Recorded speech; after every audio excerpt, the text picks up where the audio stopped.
Hello and welcome back to How to Connect with Humans. This is series 3 and it's the last episode, it's episode 10. Hello Wayne, how are you? Hello, how are you? I am good. Good. Oh my god! What? The end of series 3. I know. And we are at the end of this one where we started. And we started with two fantastic people that I don't think we would even be talking about this if we haven't had them in our lives. So Chip and Jan Chipman are amazing friends and teachers and mentors to us. Uh, this was only going to be a one talk with Chip and Jan, and we were like completely over the moon that we were going to do a public talk on Zoom with them many months ago when the quarantine started. And then soon we got the courage to ask a few more people, and the series started to take form. So today they would like to talk about the power of simplicity, and it couldn't have come for us in a better time. So welcome back, and thank you so much for being here. How are you? Oh, it's really a pleasure. Thanks for having us. Yes, thank you. Thank you so much. Carolina and Wayne, you have the most beautiful feeling and you just radiate joy when we get an email from you, it's like Carolina, it's like it's just pure joy. And the two of you, from the first day we met you, I think it was online. It was at someone else's webinar. It was the first time. And then we met you in England and in London at the conference. And I just was struck by the beautiful feeling. And so I want to thank you for connecting us to everybody. And there's some people here that we know and some that we don't. But and I love the idea of talking about simplicity. Yeah, me too. Yeah. Me too. You know, I remember early on, not long after we met Sid, our life had changed completely. I mean, it went from misery to really enjoying life very quickly, in a matter of 3 or 4 weeks. Right? But that didn't mean I still didn't have a lot going on in my head, a lot of things I had to think about. I remember just having a chat with Sid, and I think I was talking about so many things, it kind of got his attention that I was talking about so many different things. And it got quiet for a moment, and Sid just looked at me and he says, Chip, one of the best things you can do to learn more, to grow more, is to make your world smaller. What does he mean, make my world smaller? It means stop doing this or don't talk over there. I really didn't have a real sense of what he meant by make your world smaller. But eventually I started to notice how many things I had my head into, how many people I thought about, how many concerns I had about even about how the principals were going out and everything, right? And so my head was really full. And I finally got a sense of what he meant by make your world smaller. And there's two things about that I think are really neat. One is, if you are able to make your world smaller and just have a clearer, simpler view of life, you do get closer to that feeling. Right? You do slow down, you do get closer, in my view, to your true self. But the other thing that's really interesting about that is all the things you were concerned about or wished were different, and all the time you spend thinking about those things have a way of changing on their own. I got another lesson in it after Sid passed, because Jan and I had this walk with him before he passed while he could still walk. And he talked about what he saw coming after he left. He talked about how there would be some things would be lost, other people would carry it on, and that basically telling us that we should just stick to what we see and talk about what we know. And of course, after he passed, I did the exact opposite. I was concerned about what everybody else was doing and how it was going out and all these kinds of things, right?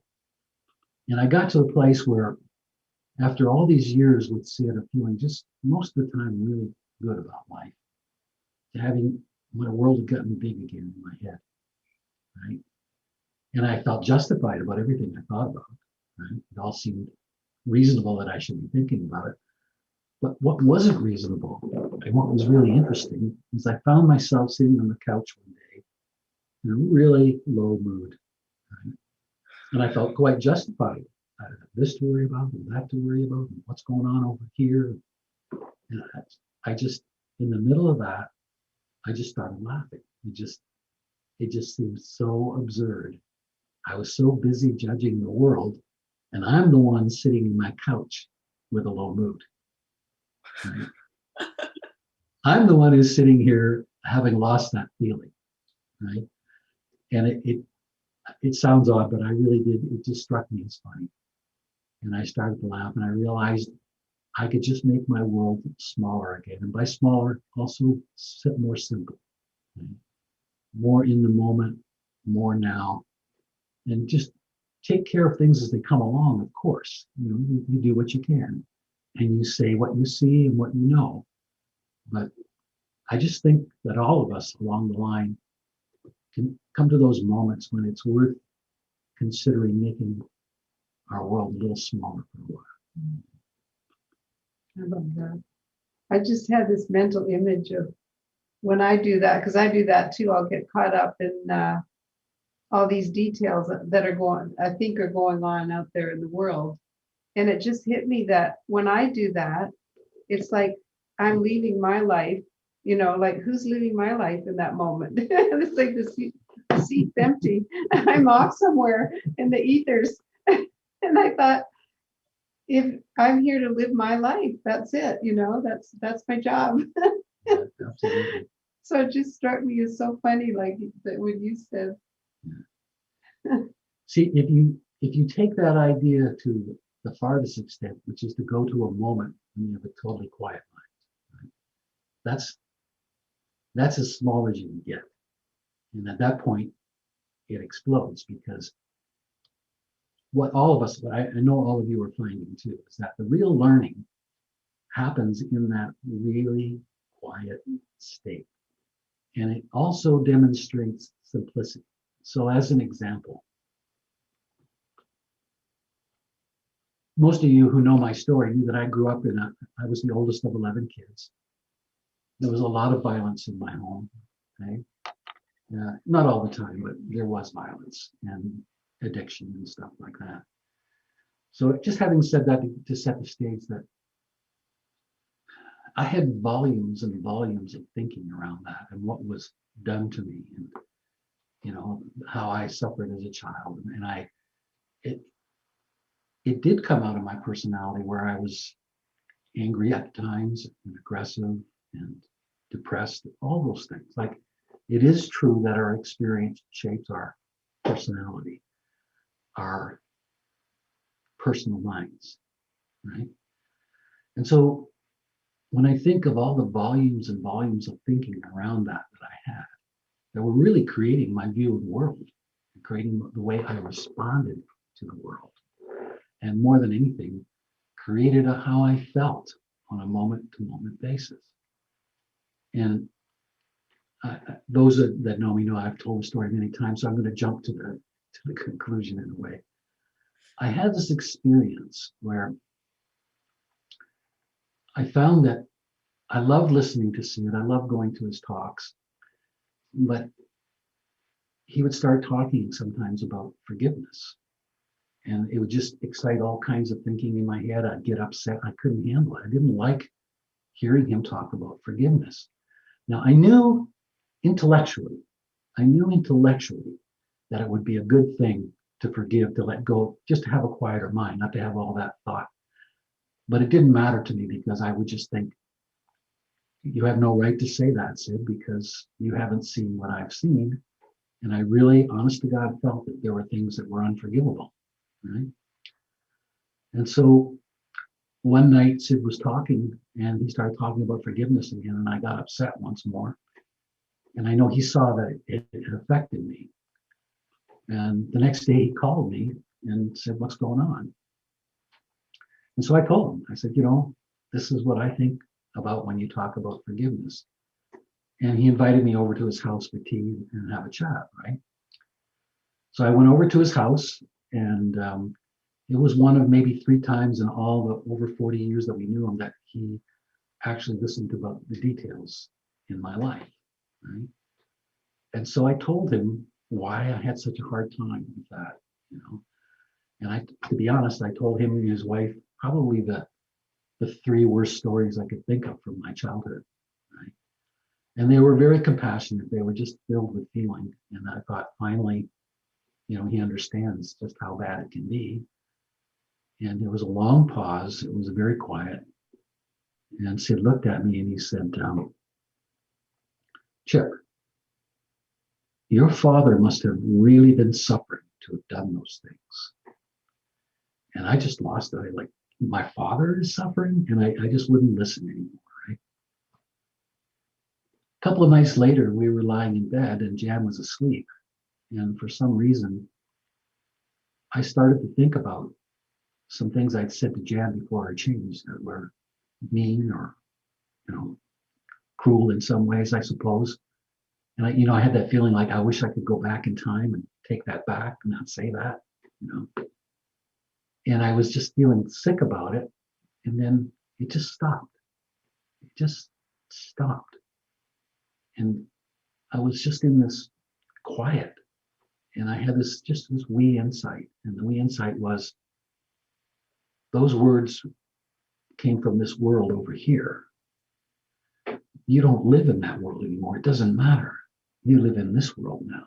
It's totally irrelevant. And I just remember having this beautiful, peaceful feeling and falling asleep and sleeping for a long time, more than I usually did, like quite a long time. And when I woke up, I felt quite different. And I couldn't get my finger on what that difference was. I just felt different, A couple of weeks later, I was in the same position. Jan was asleep and I was still awake. And I started, for whatever reason, thinking about my father. Right? And I went right back in my head to the last time I got into it with him before I left home. I was about 17. And it was a terrible experience, on both of our parts, to be honest. And I started to have that sick feeling about it, just all of that was rushing back.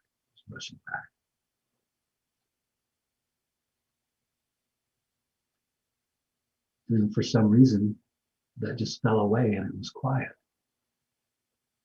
And I had this insight. It was so simple. It was so simple. I just saw that my father was living in a world that was handed to him. And he didn't even know that any world existed outside of that. He was an innocent in that world, and I just happened to be born in his house. And there was something I can only describe the feeling I had as absolute relief. Absolute relief. And it's like I was seeing what it really was, And the most amazing thing happened as I lay there, is I suddenly felt all this love and compassion for my father. And believe me, that's the last feeling I'd had about my father for like 13 years. I hadn't even spoken to him about 12 years. And again, I fell asleep and slept for a long time. And the next day when I woke up, I again felt very, very different. And this time I had at least a sense of what it was. Right? And in that simple little insight, it was so simple that volumes and volumes and volumes of thinking and ways of looking at the world and ways of looking at myself had just fallen away. That experience changed my personality, my way of interacting with the world forever. And the reason I'm telling this particular story, which some of you have heard before, is that look at how simple that is. That from that quiet, from that split second of not judging, of just looking, that one thought came, just that simple thought about my dad living in a world that was handed to him. I'd never had that thought before, nothing remotely like it, you know. But that's what we're looking for with this. It's not the specifics of the insight, but the simplicity of looking at the world from that quiet, from that non-judgmental place. And that's the only way we see something new, really, something completely new, is when we find enough quiet that we look out, not from this, from our heart, and from that true self that does understand. No matter what we've been through, it does understand. And I don't know how you can get any simpler than that.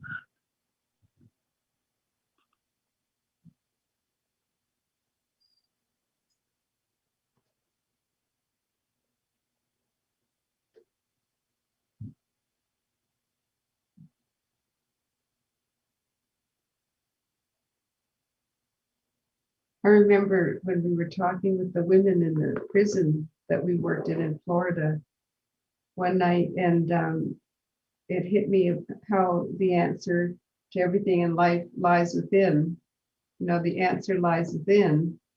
And I was saying that what we do as humans is it's not enough for us to know that when we get a sense of that sometimes, then our next thing is, well, now I want to know what the answer is going to look like, you know, like so the topic of that night was, I was just sharing with them that I knew that they were all in a, you know, getting ready for a transition in their lives. Some of them would be getting out of prison soon, and they had decisions to make about or unknowns in their life about where would they live, would they go back to their, you know, partner, spouse, or their parents, and would they get their kids back, and where would they get a job, and so it just hit me one night. That's what's going on in their head a lot of the time, even though they loved the principles and they were getting more of a calmness and a faith in life. It just occurred to me they've got a lot more wondering going on in their heads about the next stage of their life. And so I was saying to them, well, we all have unknowns in our life.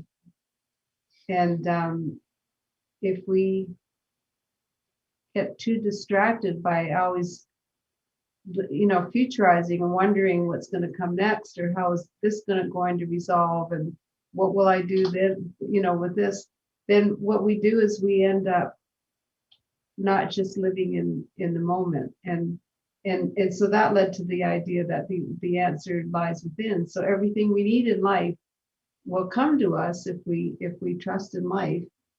And it occurred to me that I'm always wanting to know, what's it going to look like when we would be moving to a new house. Well, where's it going to be? What, you know, and wanting to know ahead of time what life will look like in the next, you know, day or week or whatever.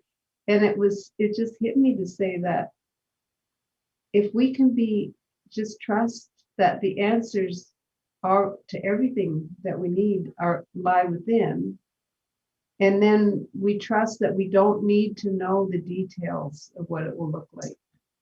Like when I had my first experience of hearing something about the principles, when I heard Sid say, if everybody could see how beautiful they are inside, they'd have all the happiness they could ever want. If they could see there's this whole other part of them. And in that moment, I went from my head being filled with all these insecure, worried thoughts to finding peace in that split second.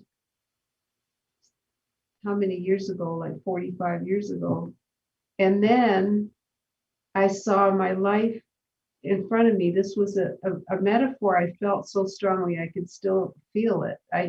My life was spread out in front of me, and it was all I heard myself say, it's your life's going to be beautiful. My life's going to be beautiful. And there was a pathway, but there were no details along that pathway. It was just a pathway.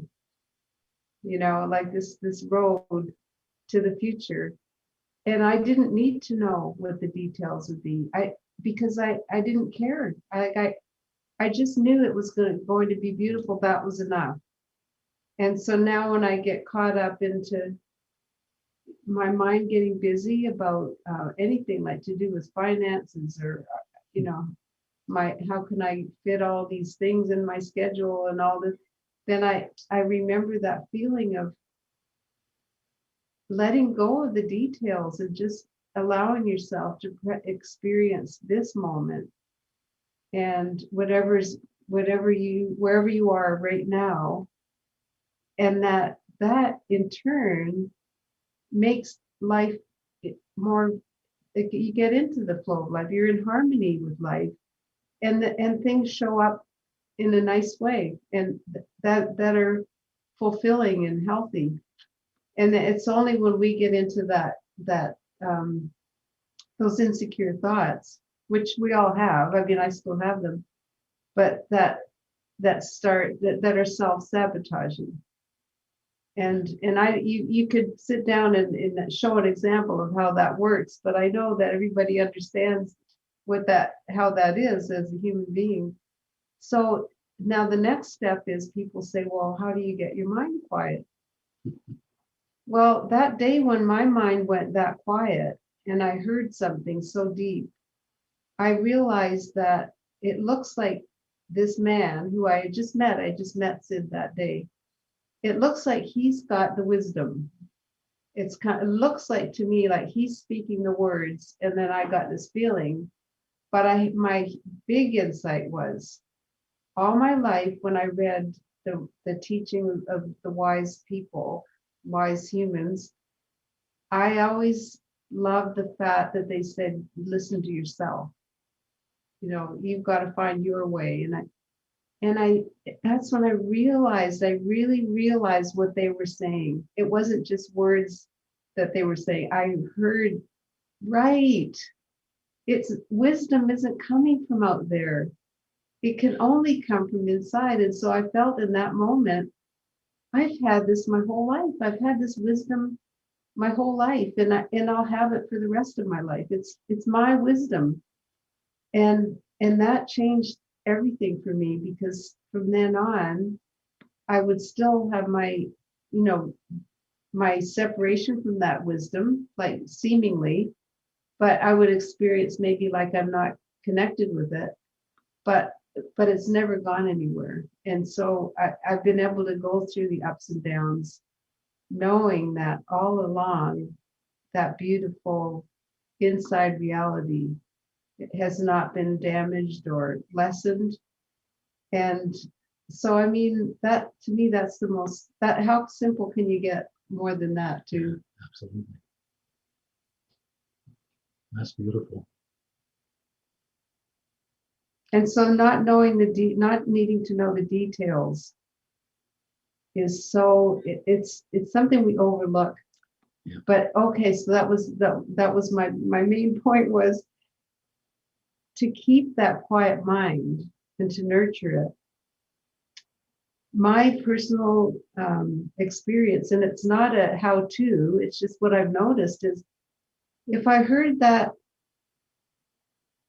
got that beautiful feeling and that sense of peace when I heard Sid talk that day from a very spiritual place. He was talking spiritual facts. He wasn't saying how to have a nice life. He just talked about how life is this personal life is illusionary, that there's a spiritual reality inside that's going on all the time, that we can connect with that. So when I get up in the morning, I realize I've been dreaming, but my personal mind has been quiet. And so in the morning, rather than just jump in to all the details and giving into that pressure, oh, you got to get this done, you got to be on top of things, I've learned to just ease into the day. And I start my day reading a little bit of what helped me in the first place, was that pure wisdom that Sid shares in his little stories. That's my personal way of doing it, but I found that my mind kept getting quieter the more I started my day that way. So now I choose that before I get into the busy details of life, or the details of life. Give myself that space in the morning to get to know that inner me, the true self. It's true in terms of simple terms. That's essentially been at the heart of our work with every kind of people and group and individuals we've worked with for 45 years. It's like, okay, a simple equation. Any one of us at our healthiest self, when our mind is quiet and we're connected to the true self inside, will automatically have a better experience of life. Will automatically see and understand more of what life is.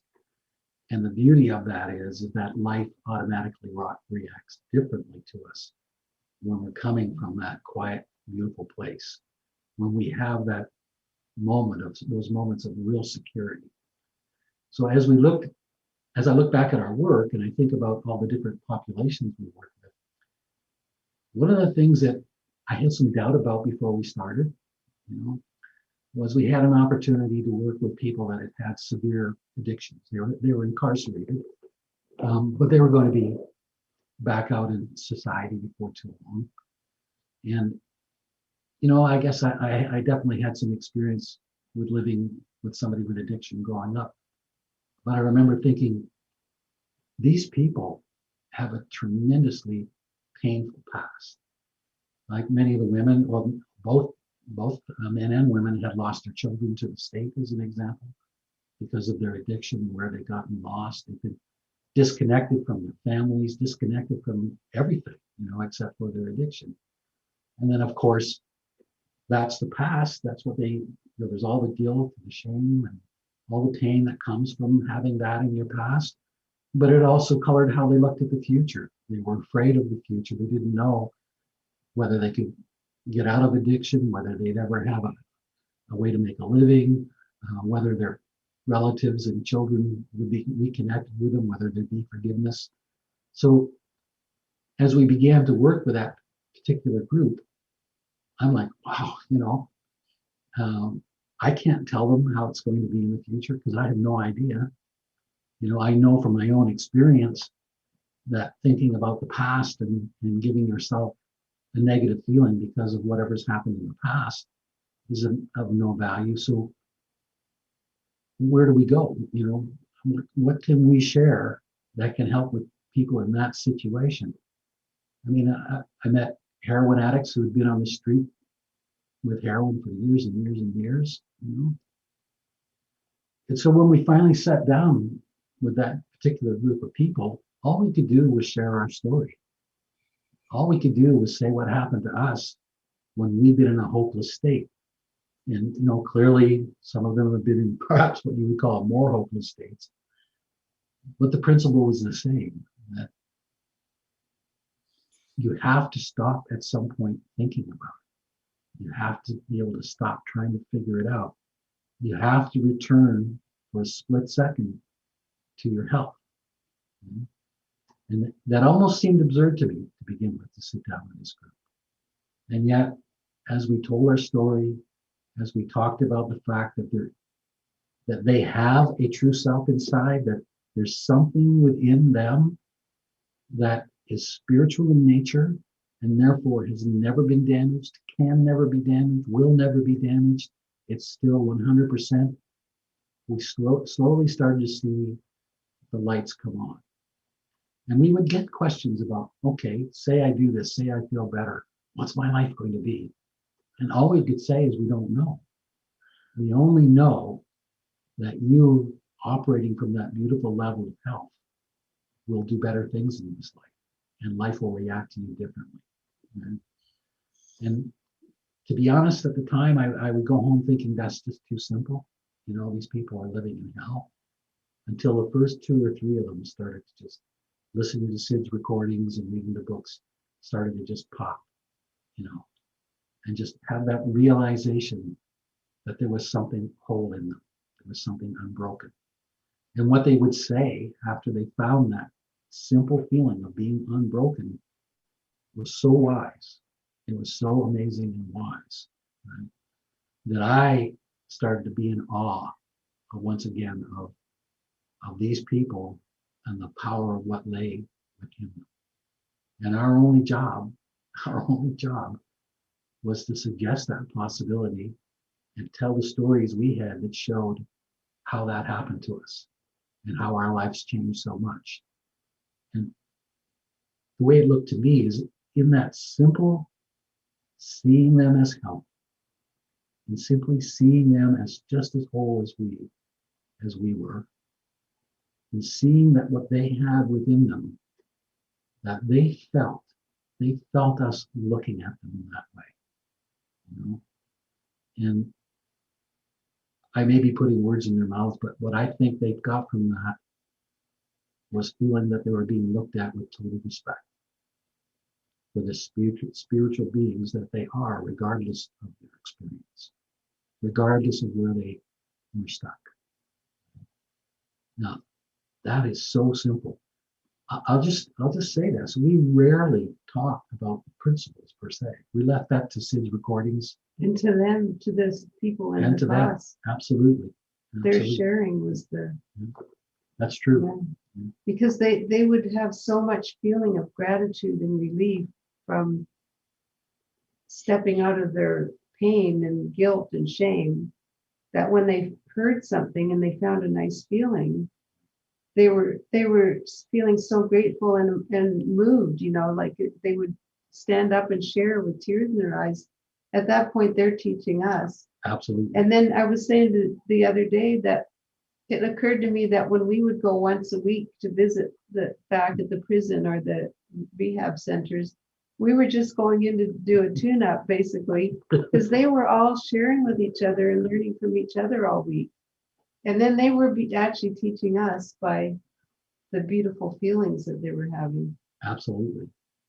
And I love that dynamic in everywhere that you all have worked and we've worked.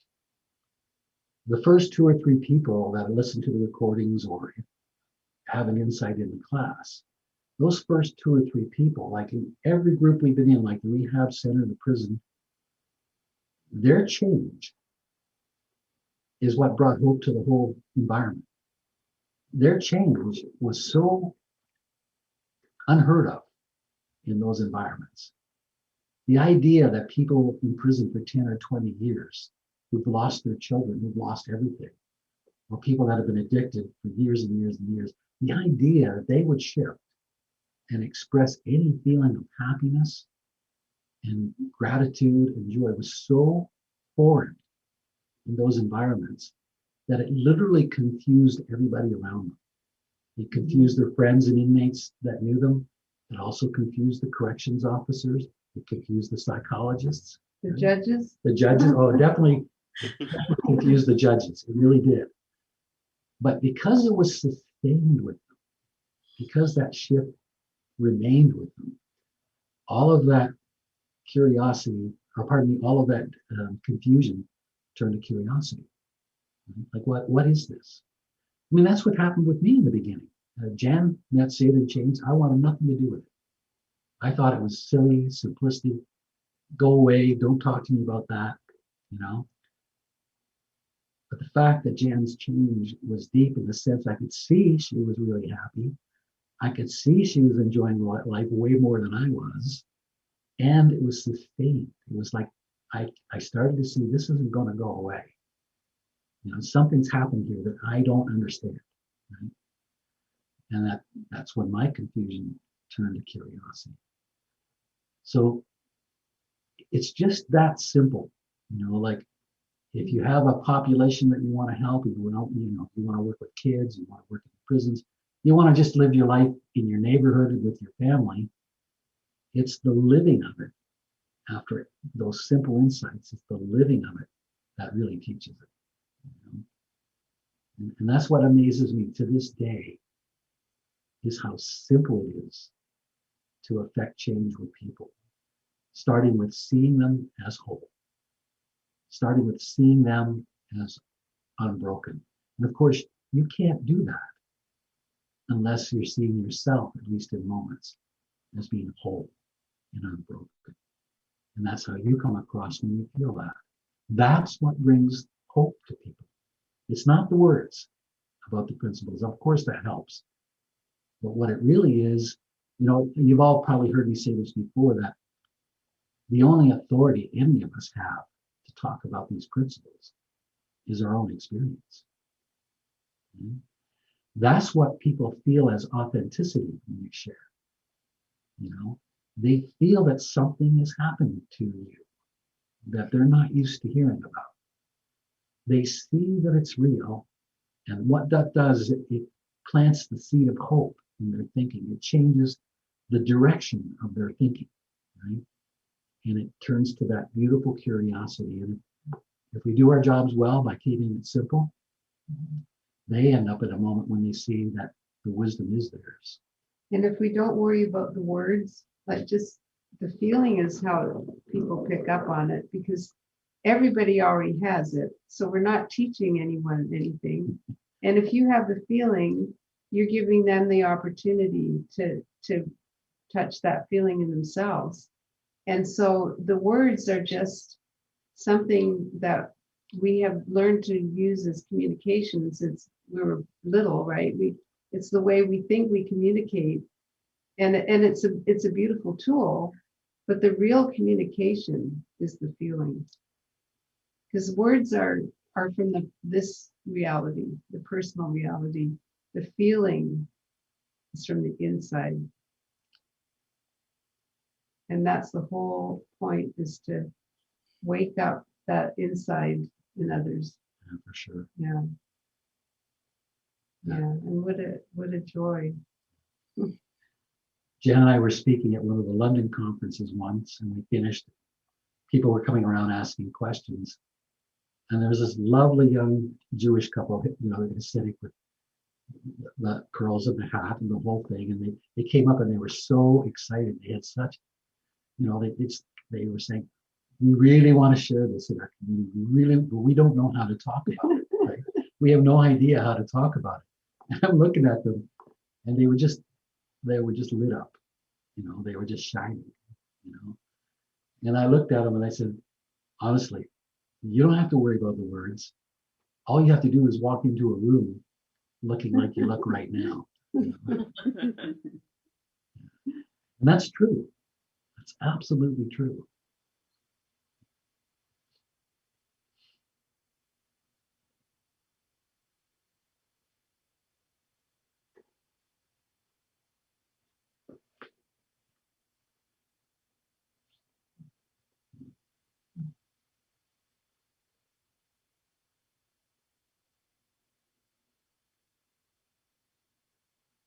I just noticed another friend down there Who's that? who we haven't talked to for a while, Oh, seen for a while.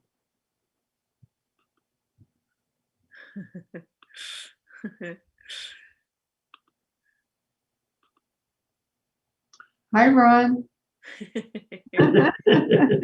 There was someone else there, and then I just said, I was looking at the name. It is wrong, yeah. Lovely to see you. good to see you, Ron. It was lovely to see Sharon too. Yeah, this is such a treat, honestly. Just what a magical world. When we first met Sid, 45 years ago, almost 46, if he'd said one day you'll be sitting in your home, but there was no computers back then, and there'll be, you'd be like on TV almost, like with other people, and they're on their TV, and we're all talking to each other all over the world, we would have just been like, that's science fiction. Yeah, but here we are. But it reminds me of something that I heard Sid say once that cracked me up, but it was so true. He was doing a talk, and he had settled down on the stage, and people were still milling around. Finally, everybody sat down. I think it was here on Salt Spring, but there were people from all over the world. And Sid's just waiting for everything to get quiet. He says, just out of nowhere, he says, you didn't all get here on airplanes, trains, and cars. That's not how you got here. What do you mean? said, no, you didn't get here on an airplane. Just, you're here because this moment is right for you to be here. I remember thinking, we really didn't get here on airplanes or computers or, we've all just decided to be in this nice feeling together. The means is irrelevant. It really is. And if we are that true self, it means we're always all in the same place anyway. And in that world, it's like, I'm only putting into words something that I just got a sense of that. And every once in a while, I get that sense of how we appear as separate beings, but we're really not. We're really not. And to be able to live in that, being a separate being and knowing that we're all that one, that's the art of life, and I feel like I used to resent having to keep learning, and still having old habits and everything. And as my wisdom comes out, I realize if you see that as a beautiful thing, and you see the journey as the beautiful thing, that whole thing of don't worry about the destination, it's the journey. And when you're really at peace and in harmony with that's what makes life simple. It makes it, it's like in Florida, we used to have all these swimming pools. Not everybody, we didn't have one, but so many neighborhoods, just swimming pools everywhere. And we didn't know much about swimming pools before we moved to Florida, because up here, it's not as big a thing. Well, you play hockey on them in the winter. Yeah, exactly. And I remember this thing about, so people would have either do their own, or they'd have someone come over, with a little van, and they're the pool guy, right? And then they had this thing where sometimes if a pool had been neglected, it would be just this big tub of green water, that you couldn't see through. And then this pool guy comes along and he puts in this chemical, and they call it shocking the pool. So he shocks the pool, and then you see this clear water, and it's like, from that, like, it's like, boom, there's this clear water. And that's what learning about your true self does, is it clears up your vision. It shows you what's really in front of you, instead of that fog, those layers that we put up with our misguided thinking, right? But it can be instant. You don't have to kind of keep working at it. In fact, the working at it is like the opposite. That's part of the problem. Yeah, right. That's making your world bigger again, And so when you see it as a fun thing, like, I can remember school would be sometimes hard. We were talking about that earlier, like a certain subject was hard, right? And then feeling that the pressure of getting good grades, right? But when you take that away and you're not worried about success, then learning, like I saw our kids love learning, like way more than we did. Like they love, yeah, for sure. Just, give me more to learn. And so it's the same. I see that the same as with what we're learning about ourselves, is that if you feel like resentful or disappointed or hard done by, because one step forward and two step back feeling, sometimes that's one way to look at life. But when you see it as an adventure, what more there is to learn. And that, I remember Sid said once, like, think of it this way.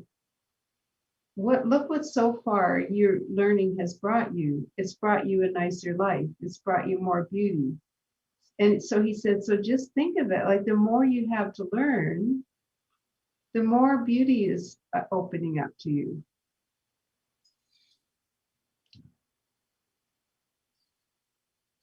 So there's no end to how beautiful life can be. It's infinite. A new young client I talked to the other day was kind of probing me, like, well, how's it? You've been around this for 45 years. Like, how's it now? Like, after all that. Oh, we're so bored with each other. What hit me was, I still feel like the kid who just walked into the candy store. You know, it's still totally new to me, you know, and that's what everybody has in store for them when they start learning from the inside, when they start learning from themselves. There's no way life can be boring. There's no way. It's so fascinating. And then if you're privileged, if it's your path in life to share it, to help others, then you get the beauty of seeing them wake up and learn. You know? And there really is no life like it. There really is absolutely no life like it. And that, with all that's going on in the world right now, for those of us who do want to share it with the world, there's never been a more important time to do it in my view. You know, people are looking for understanding. I think that this next few years is going to be really interesting. And everybody in the world is sharing it in some way or another at different points of their day or their life, that if they're just being a human being with talking to a neighbor, you know, it doesn't have to be a form of we're sharing the principles. It's like every time a human being shares love, they're showing the way to everybody around them, whatever they're doing. Sid used to love talking about that. He kept talking about the clerk in the grocery store and how wise they were. And at first I was like, well, I guess there's some really, you know, like person that just loves their job, and he talks with them once in a while. But he was saying like everybody in the world is, when they're feeling love, it's being shared. And that's the universal word that covers every kind of learning, is love. Carolina, I wonder if anybody has any questions or areas they'd like to hear more about. Or Yeah, we could unmute people. Well, we can let people unmute themselves so they can put their hand up. We're gonna do that. That was so beautiful, as always. Thanks. I have to say that for us, for Wayne's trying to let people unmute themselves, it's been the possibility of hearing you say, you know, it's just that, just share whatever you know. Just it's that simple, and or just seeing anybody when you go out, or just seeing each other. That's enough. That's enough for the world. And that we didn't have to learn complicated lessons of words to share. So, and I think for me, it's having this understanding and the simplicity, as you kind of said tonight. When I came across this understanding, everything just kind of became simple, and everything kind of fell away. Everything that I'd built up previous to this, like, you know, oh, Wayne's got to be this, Wayne's got to be that, you know, Wayne is this. Everything just fell away. And for me, it's so empowering, but so relieving at the same time.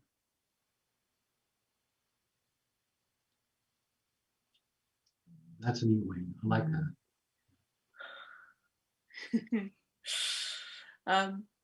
If you have any questions, please either put your hand up or the virtual hand up that you have down there, or you can unmute yourself and share something, ask a question. Can I ask Carolina and Jan and Chip? This is Divyesh.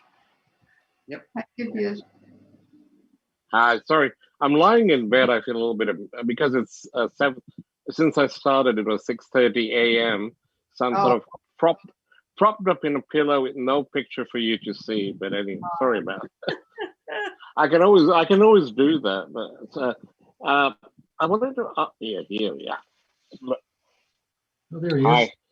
Hi. On a pillow. But I just wanted to ask. I'm jealous, actually. Yeah, and it's 24 degrees outside Celsius. It's getting warmer. I just, it was lovely to hear you and the feeling you gave of confidence. And I'm using confidence in that term of in truth, like confidere, from where the word comes from. I love that because my idea of confidence was totally a fear-based one. It was a willpower-driven idea of you should be doing this, and the alpha. I'm using words, but I hope you get where they're leading to. Is that alpha male thing? I grew up in an Indian business family, so the question was, you don't have willpower, and you're this, and you're a black sheep, and I don't know, various other adjectives. And I hear another three people. Any adjective is a thought. So anyway, but back to this is my question would be, I've 27 years of my life was living everybody else's expectations, and the words used with previous therapy and everything would be approval seeking, people pleasing, and repressing everything I found naturally what I was drawn to and instead doing everything I was supposed to and should. And it was all sort of subconscious. Like even the degrees I took in New York and in London and everything. However, here we are, 55, quite a few years, just sort of had enough financial sort of comfort level, nothing that special, but to say, okay, I'm going to do what I'm drawn to and still not finding so-called purpose or calling or something you can put your heart to and know you're drawn to. And some of it involves intellect driven, like Holocaust studies or things like that. But and yet there is underlying, when I came to the three principles, the underlying was it's there seems to be not urgency, but it's like there is a bit in terms of paid calling. But what am I here for, and what is the calling purpose I can put effort to without yet in that effortless way which you seem to embody, both of you, in your calling to have beautiful conversations and help people find their own wisdom. I hope I'm making sense. I'm talking too much. Sorry about that. No, that's fine. That's fine. So are you saying that you like to be able to find a way for you to share it yourself? Is that what's behind what you're saying? I think I'm trying to find a way to put what I am drawn to now, coming from more truth, whether it is literature, humanistic conversations, narratives, stories, myth, but to put into action that it becomes. You can spend the rest of my life is a long way, but what I'm trying to say is, for today, I can wake up singing in the shower and say, this is what my work today is going to be, and have no extra thought put on it, the what ifs, and you should have, and you could have, and you would have, and you know. I think your wisdom is telling you a lot just in the way you're posing the question, my friend. Yeah, it's just putting it into action. I seem to have a block there, but yeah, I mean. See, the thing to me is the real work is upstream from all of that. The real thing is to have that feeling you talked about in the shower, where you just feel that right now in this moment, everything is just what it needs to be. Mm-hmm. What we don't have, it takes some time sometimes to get some faith in, is in that state. Okay? You're at your very best, and our experiences, I call it, I make a joke, I call it the magic carpet ride. Our experiences when we're in that feeling, what we're meant to do, what's meant to be our part in it, arrives right at our feet.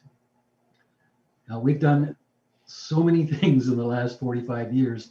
And I will honestly say, we didn't go looking for one of them, nor did we think much about what should we, what could we. We would just say, forget that. Just live in that feeling, and what you're meant to do and how you're meant to be in this world will just become totally obvious to you. But the more you try, the more elusive it is, because we're back in our thinking, we're back into trying to figure it out. It takes a lot just to trust that feeling until you do it a few times and you see the beauty that comes from it, and you see the specific inspiration that comes from it, you know? Yeah. And when that comes, there's no need to worry about motivation.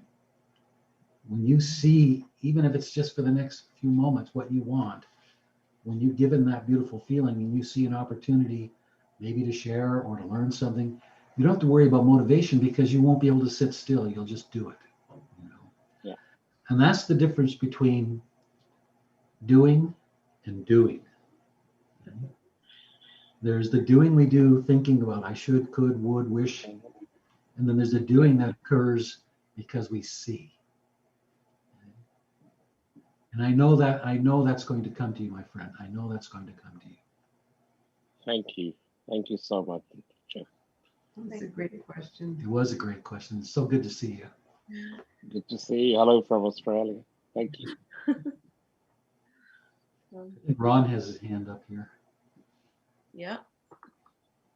Ron, if you want to. Hey, Ron. The how's life? Hope it's good. Really good. I had a question for you, and it kind of relates to me too. I kind of know, but maybe I'm in denial. Have you ever come to a point where you just feel like you're going to a place or you're going to see someone and you just know they aren't listening to you or not hearing you? What do you do in that event? How do you reboot when you get to the point where you're, okay, I don't know if I want to even do this. You know what I mean? Something like that. Yeah. There's different scenarios of that. Like sometimes it's somebody that you have to see. And in our work over the years, we found that in the beginning, the work hadn't come in, and so we were just not, well, we were kind of looking in the very beginning for people to work with, and then we started to notice that people just kind of self-selected, and that people that we didn't feel were really listening, we kind of just left them alone and as graciously as we could, and started spending our time with people that were really interested. And that's what made our work part of that situation turn out that it sorted out people for us, so that we just ended up with people that really wanted to listen. And we could see the innocence of people that weren't ready. Now, as far as in your life where there's people that you don't have a choice about whether you're going to spend time with them, then again, what I do is I just I aim to see the innocence.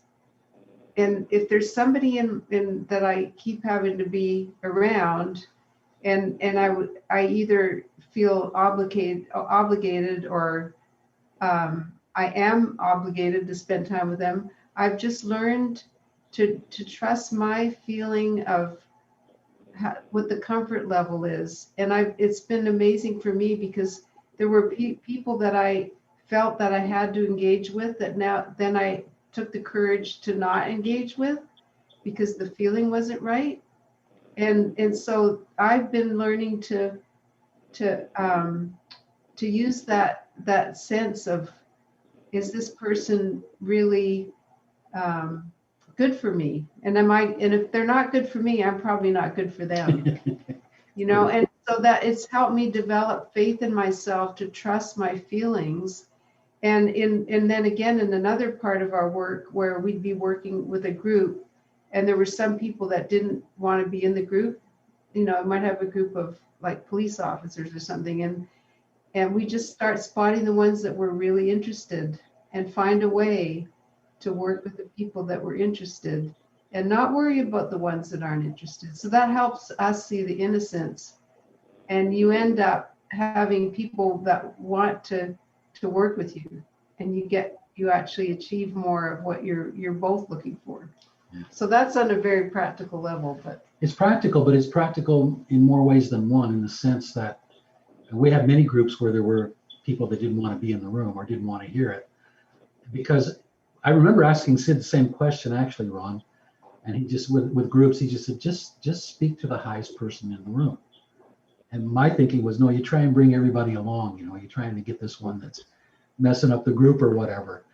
But once I caught on to that, what I saw is, as the stronger ones change and grow, some of those people that are doubtful begin to look at that and go, oh, and they maybe get curious and start to listen.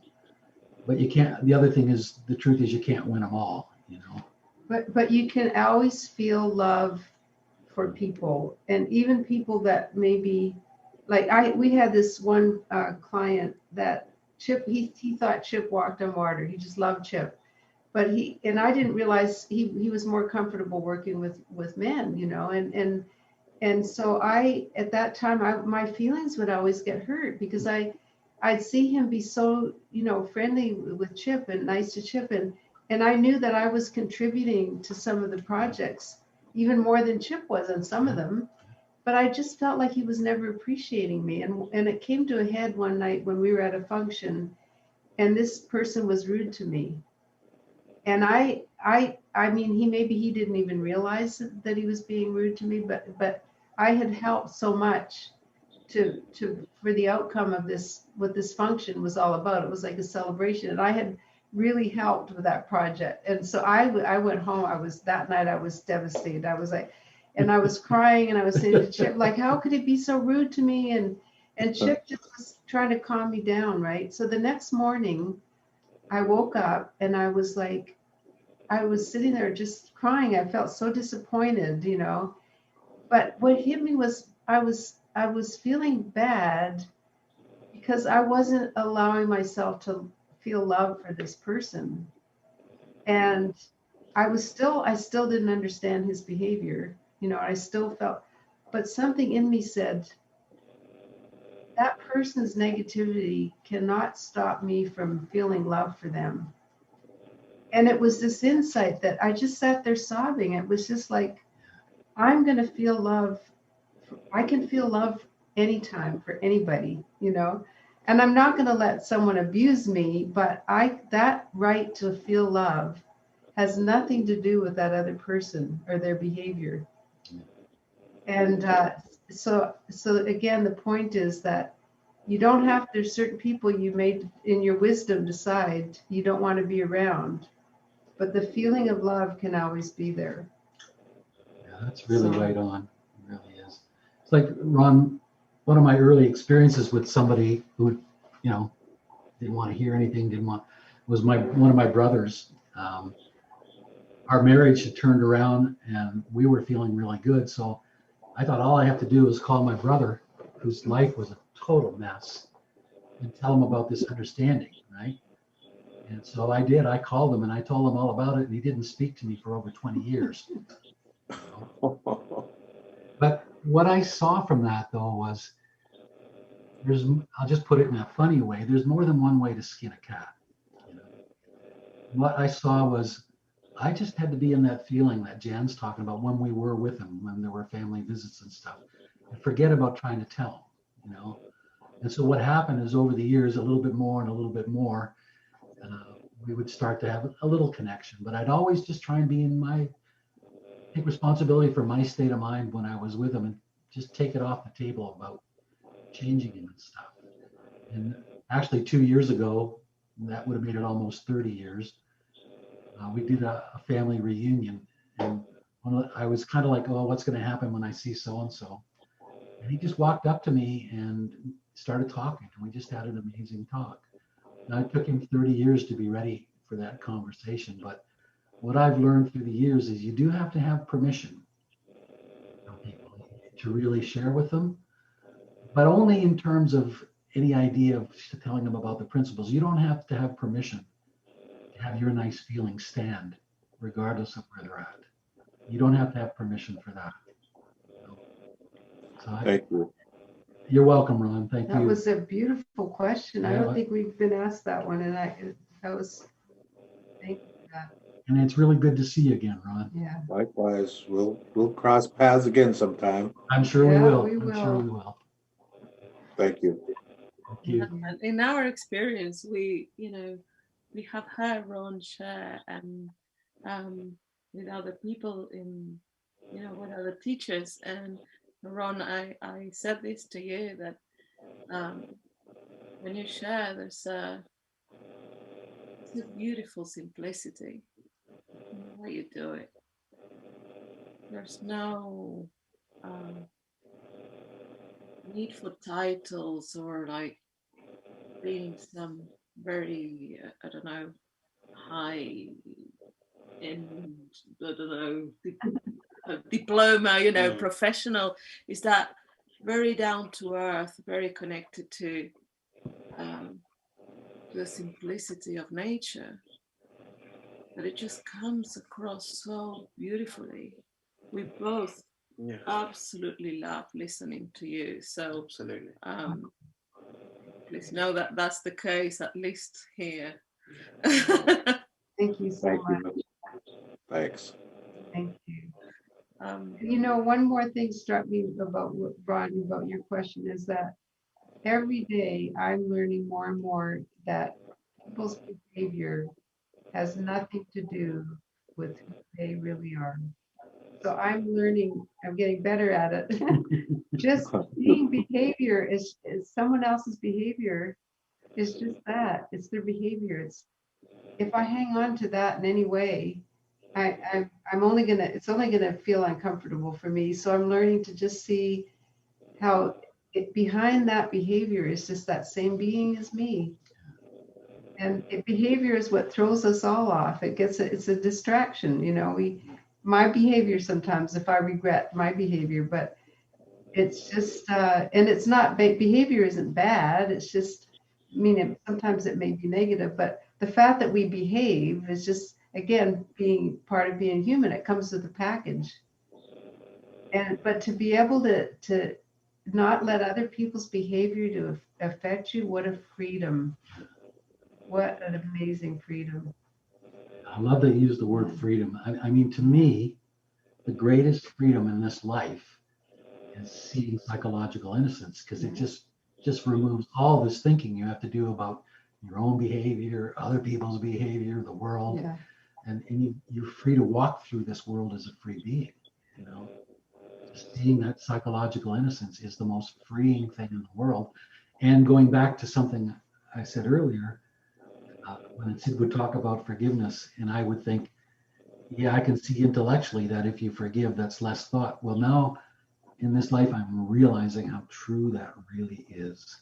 That, as Jan says, when you give up on judging the behavior and it's part of learning to see. As you give up on judging the behavior and all the thought that comes with it, you see what's in front of you. You see who's in front of you. And you speak to that soul that you see, not the one that you've judged, right? To me, there's no greater freedom than that, And when I don't feel free, it's because I'm in my head somewhere judging myself or somebody else. It's really neat because it doesn't stop you from taking care of yourself. You still have common sense, you still know when. It helps you take care of yourself. Absolutely. It helps you to step away from certain people at certain times in your life. We all have that, So it doesn't stop you from taking care of yourself, but it frees you from all of that mental activity that all has a feeling attached to it, And somebody I was talking to recently reminded me of something I said to them. We were talking about feelings and how feeling is the way. And this person said, and I'd forgotten I'd said this, he said, I really got something when you said the feeling we're in is all we get. That is our life. The feeling we are in is our life. So if we can go inside and live in that feeling, that's the life we have, right? And every once in a while, like still to this day, if I want to go into something else, fill my head with that and a negative feeling, that's my life in that moment. That's life. Right? And it's so profoundly simple that when we see our own psychological innocence, we see the psychological innocence of everybody we encounter, which doesn't stop you from taking care of yourself. We have this amazing freedom to walk through this world, and it's almost like you have a suit of armor. Because, you know, like Jan was describing her experience with that executive, she never had that experience after she had that insight. She never had to go to that place. And he saw that. I know he did. And he started to change around Jan. So it's where we are and how the world treats us and responds to us because of how we are. It is so profoundly simple. Thank you again. Of course, I'm judging, but I have to say, good answer.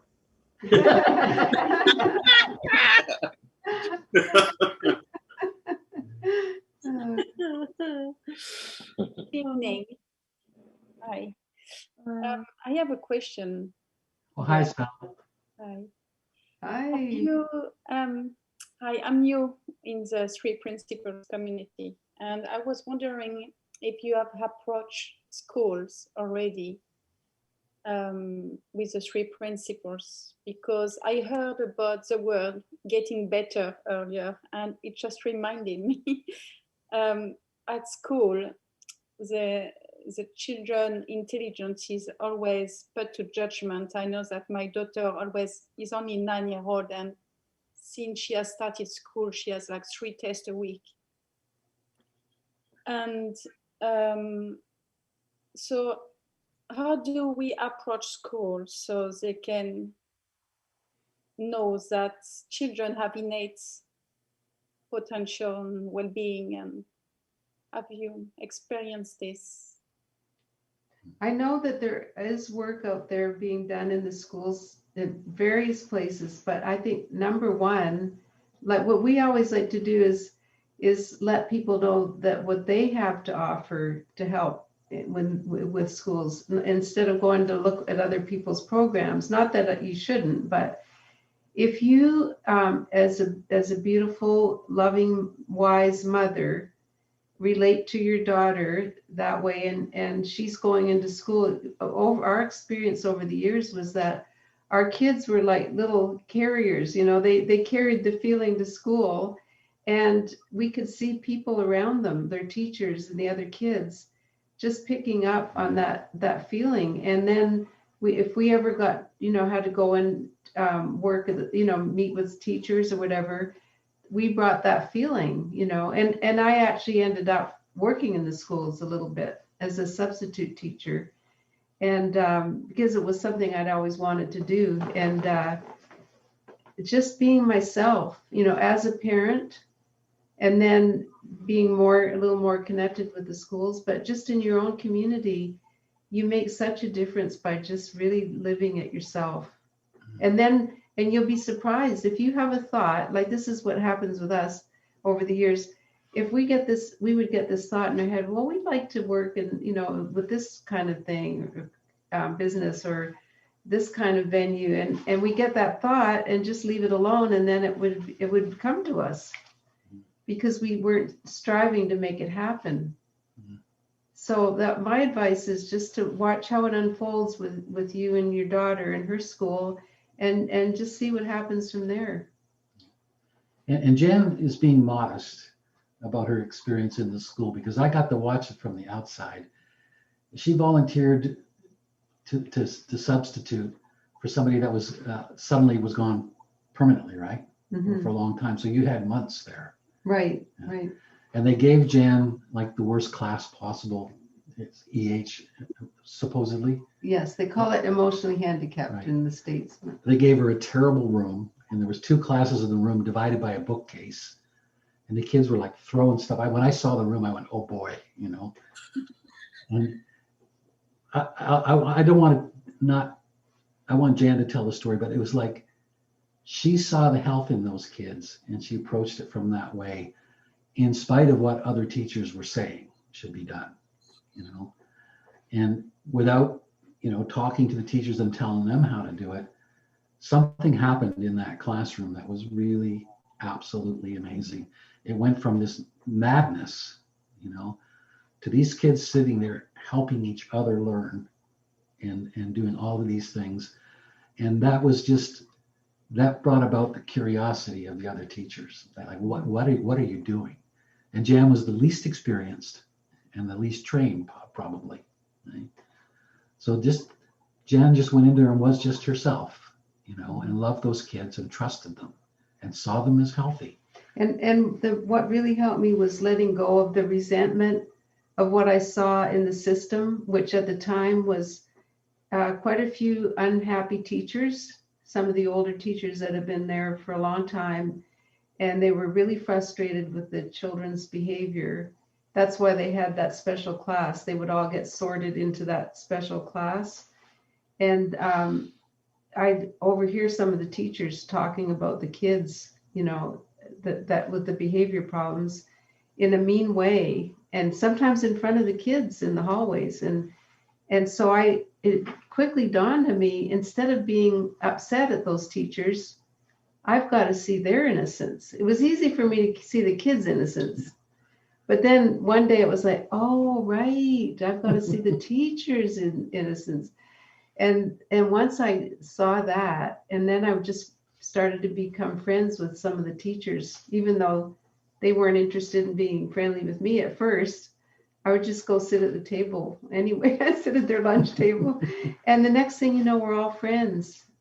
And I came to appreciate how much they were doing and why they were acting that way, you know, talking about the kids' behavior, and they were just worn out, you know. And so seeing the teachers' innocence, it was huge part of it. So, but I know that you'll see ways, and I bet you've already been making a difference. Yes. I've created a group at school on WhatsApp for the parents. Oh, excellent. Oh, wonderful. I've just did it for myself because I really wanted to improve and to know more about the 3 principles. And so I just threw myself into it, see what happened. And then, yes. And so I'm learning a lot through doing this. And I live in Spain, and I don't know if you know Sue and Sheila Mason. Yeah.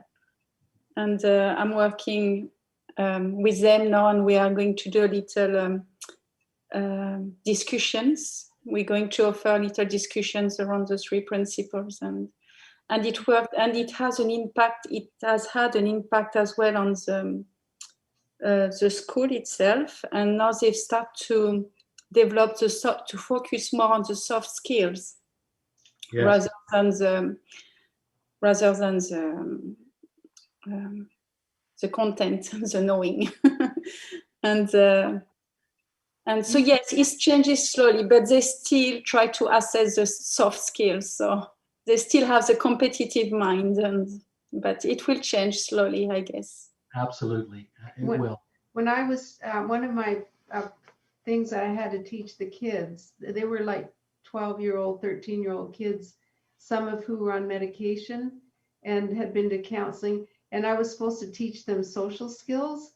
And I tried to talk to them about the principles at the very beginning. And their eyes went blank because they'd all been to therapy for years. They didn't want to hear about some kind of, you know, they saw it as self-help. So I would just go out and hang out with them. Yes. And just visit with them. That they could accept. They just didn't want me to be their therapist, right? and so I was able to teach them that way. And the other part is like just you sharing it your way with your voice is so beautiful. And then follow that instinct. And someday more people will be wanting to know how you're doing it. So we don't always have to look and see how someone else is doing it. I love that you found a way for you to do it. That's, yeah, for sure. And the other thing is that Sid's books, Dear Liza. We have Oh, friends yeah. who are teachers, and that book is so beautiful for children. Dear Liza. Which one? Dear Liza. It's all about the feeling, and it's a beautiful book that Yeah. children can relate to. Thank you. Thank you. Thank you, That's Estelle. That was You're lovely. so modest. We didn't know you were already doing such great things. So thank you. Please let us know how it keeps going. Yes. Perhaps Stuart, that's been so patient. Sorry, I interrupted you. Yes. Been Hi, Stuart. patiently with his virtual hand out there. So Stuart, you can. Oh, you know, I saw that hand, and I'm so illiterate when it comes to these things. I thought it was just hello. Well, it's on, and I didn't see it because it's on a yellow background. So No, I saw, but it's just that's Stuart saying hello. So you mean like this or? Sorry, Stuart. Sorry, Stuart. Sorry, Stuart. That's fine. That's fine. It is funny because you mentioned Dear Liza. Actually, I was just thinking that like a few minutes ago about the book Dear Liza and how I found it really useful. So it's quite funny that you just mentioned it. It's not a question. It's really more of a request, I guess. But I was just thinking what came to me was it'd be really nice to hear a bit more about the now. And I was wondering whether you could talk about the now a bit.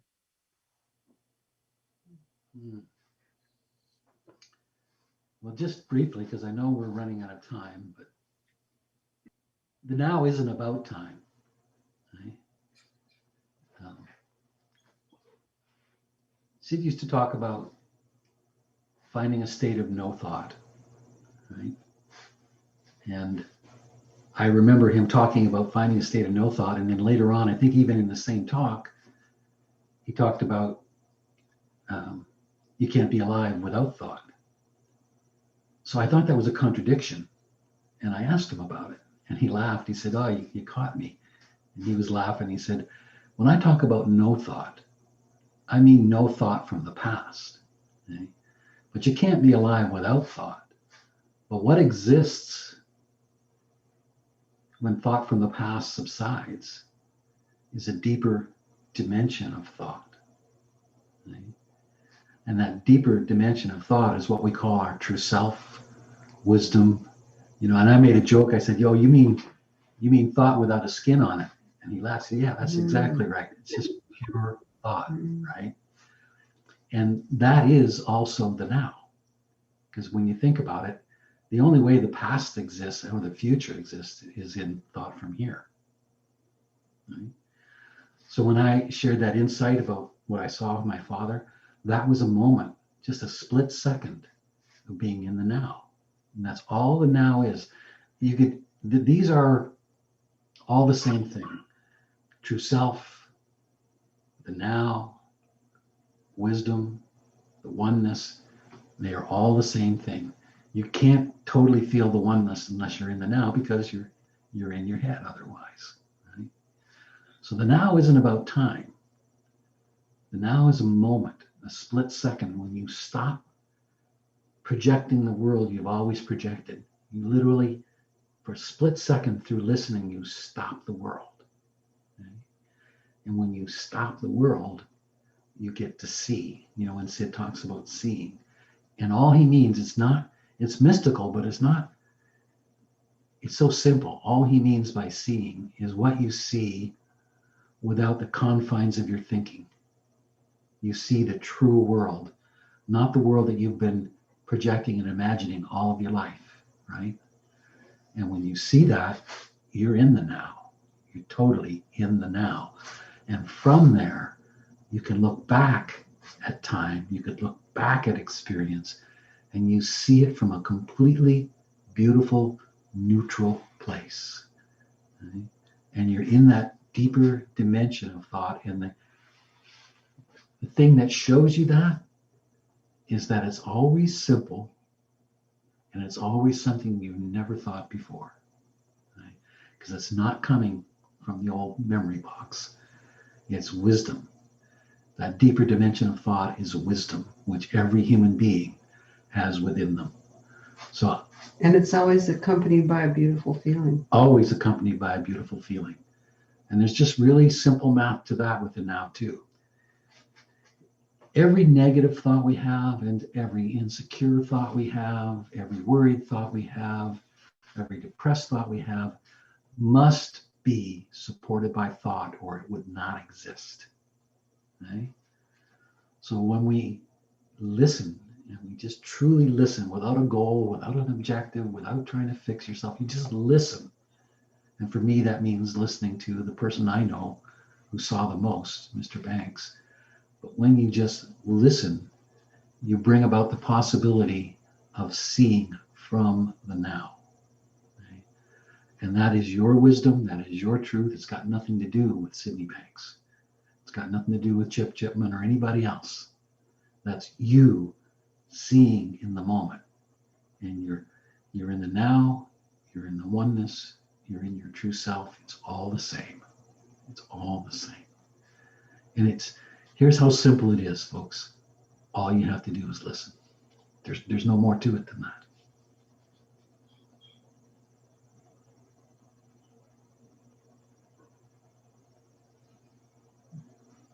And if you listen deeply enough, you'll end up in that moment that Jan had when she first met Sid.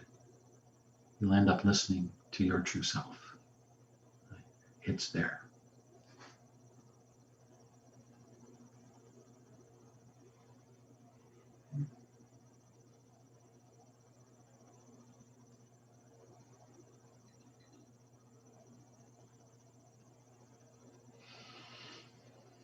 Thank you ever so much.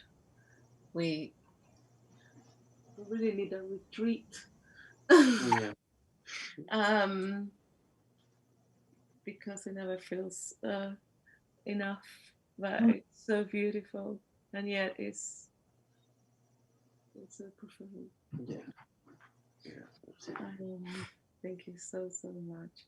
So sorry, I don't know if there's been people that had any questions. Maybe if you want to send it to us, we could try to get them answered. But it's the second time that Chip and Jan have been here, and it's such an honor to have you here. It's so beautiful. Thank you. This has been so wonderful. Such a pleasure to be with everybody. It's really been just an amazing experience. Thank you.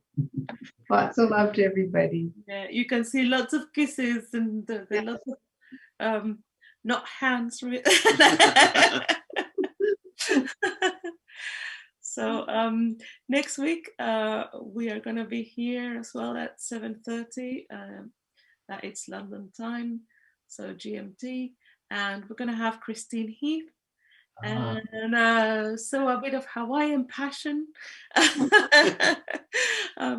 So another wonderful person that's had the pleasure of being around Sid, and that you know very well.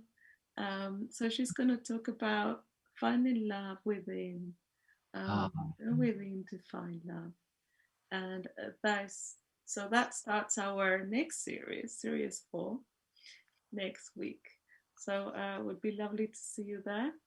And Chip and Jan, you're always invited, to come in and ask questions. So if there's something you're not clear about, please feel free. How did Chris get to live in Hawaii? Yeah, there's a good question.